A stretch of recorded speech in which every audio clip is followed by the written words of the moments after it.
να πούμε καλά. Μαλάκα πάει πολύ καλά. Ήμουν γεμάτος πριν. Το δεύτερο αν είχαμε σπορ όταν ανεβαίναμε τώρα. Πάμε τώρα. 1, Αποστάση. 2, 3. Έλα. Έλα!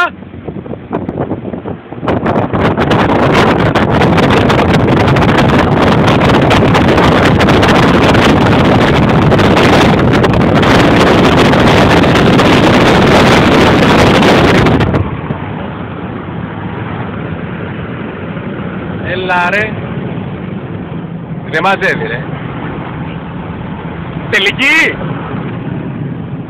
Για πάμε. Μαλάκα μαζεύει. Μαζεύει όντως. Μαλάκα θα μας πειράσει. Δεν το πιστεύω. Μαλάκα. Τι έκανε τώρα. 182 Ναι, ναι, ναι, ναι. Όχι ρε φίλε. Τι είπες τώρα? Τι τσιπούκι φάγαμε και το κλέψαμε κιόλας. Κόβω. Δεν το ξέρω τι είναι.